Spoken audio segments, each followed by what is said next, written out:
Sylvia Wagner, thank you very much for being a part of this Douglas County Historical Society video history series. And what we're going to take a look at here today is women in politics in the early years locally. And not so early. well, I tell you what, there is not a lot of history because there haven't been very many women in politics, and that's what I want to get into you with. But you served in the city council, give me the dates. From 81 to 87. 1981 to 1987. Before we get into all of that, give me a little history of you, your family, that kind of thing. Where did your family come from? Well, my father came from Latvia and my mother came from Belarusia. And they met here in Omaha. They met at a wedding, in fact. They married. They had 2 boys, and about 7 years later, David Bernstein, Robert Bernstein, and I came along about 7 years later, Sylvia, and my younger sister, Eleanor, 3 years later. My father was a metalsmith. Anything with metal. He did a lot of gutters, furnaces, things like that. My mother was a dress designer, and she had a shop in the home, and she had 4 women working for her who did all of the sewing. She did the cutting, the designing. She did a lot of at that time they did a lot of beadwork and fur, and she was extremely well known and well respected in the community. And my dad built a business you can say with his 2 bare hands. During the heart of the Depression, he wanted to do something different that he had in his mind, and he created a transport trailer tank that had never been done before. He created the first transport bulk hauling tank, and he did it with his bare hands. And he had 1 helper, and he built it into a very, very large business. My brothers became presidents of the Omaha National Bank. My father was extremely well respected. The family had a very good name, just solid, hard-working name. And were they involved in politics at all? My brothers supported. But your mom and dad? Voted. They always voted. My father, we could criticize, he could criticize, right? Anybody could criticize the politicians or people in government, but don't ever criticize the country. They were not allowed to criticize the country because to him this was what they called the Golden Medina, which was the golden land. And indeed, for my parents, it was. And did they ever say, Sylvia, you ought to get involved in politics? Absolutely not. They just wanted me to go to school, be a nice girl, grow up and get married and have children. And that was what was expected of me. And so how did the politics come to you? I joined the League of Women Voters. One year I decided I'm not going to go to the polls one more time being ignorant, and I knew that there was this group called the League of Women Voters. I asked a friend and she told me how to join, and I did. And the first time I went to one of the meetings, I was absolutely blown away. I went home, my mind was so stimulated that I had met such bright women who were interested and interesting and really very charming. It was not a serious group. They laughed, they talked, but they were very serious about the subject matter, whatever it was. I don't remember at the time. I think it was probably about one of the issues, some of the issues pertaining to the election.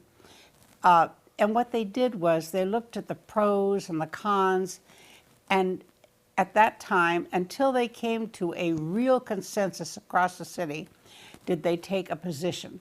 But on issues, they mostly, at that time, just laid out the pros and cons and said, go home and vote the way that you think that you should.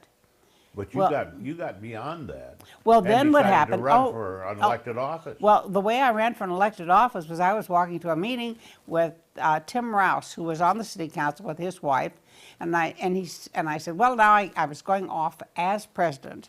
I'd served 2 terms as president. You were president of the league. Yes, I was president of the League of Women Voters. At that time was the League of Greater Omaha, and because it encompassed parts of Sarpy County. And I said to her, well, when I said I'm going to work on his next You said election. this to Tim Rouse. Yes, Tim And Rouse's was next he a one. member of the council, or was he? Yes, he was sitting. He was a sitting member, and he was good. And I said, well, I'm get to work on his campaign now, and that I'm off presidency of the council. And she said, well, he's not going to run again. And I was just shocked. And I said, throwaway line, well, I'll just have to do it myself.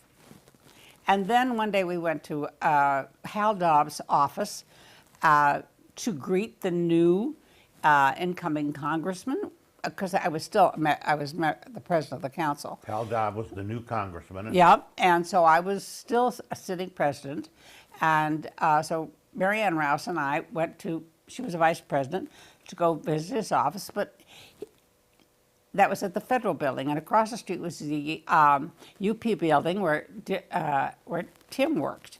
And she said, well, let's go up. Tim wants to go too. And I said, fine. So I went into Tim's office to sit down, and he looked up at me and he said, why don't you run for city council? And I was taken aback.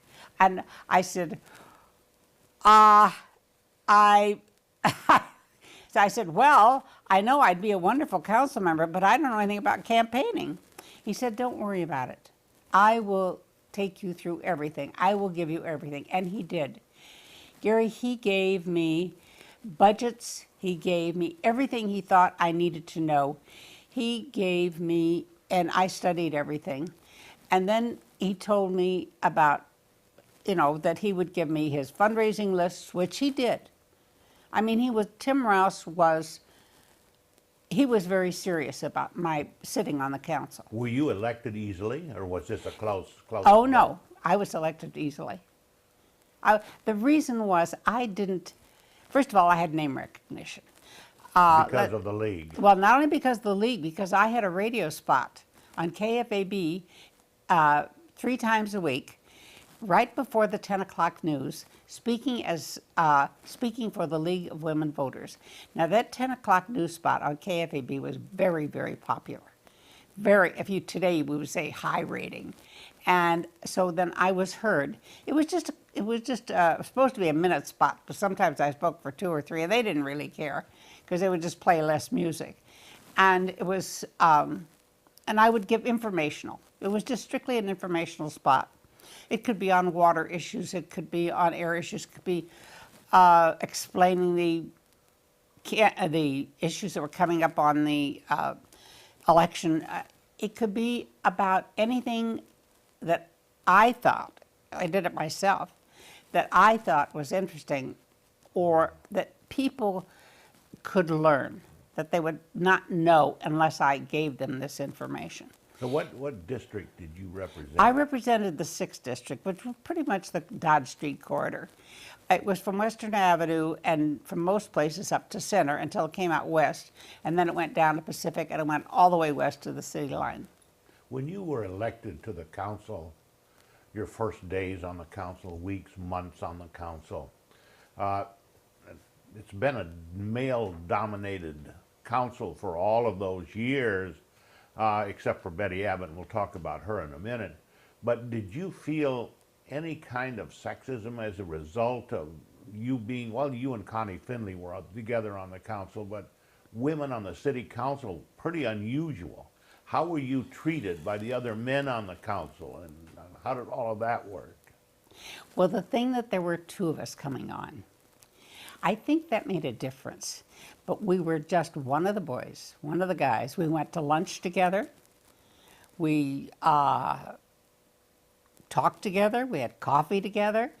No, there was no, I never, ever, ever felt any sexism. Ever. There wasn't any. First of all, I think the way I carry myself, I think the way that I spoke, the thing that I always did my homework, the fact that I was always prepared, and I really did know what I was saying. I wasn't just talking off the cuff. I had wonderful people, wonderful resources. There was a particular developer that I could call if he was not involved in the development, and I'd call him and say, can we have lunch? And we'd have lunch, And so then when I came time to discussing the issue, I had a background. If I needed something from a lawyer, I would go talk to a lawyer that I felt was knowledgeable. Whatever it was, I did my homework. And so I had the respect of my fellows, So- much the same as I respected them.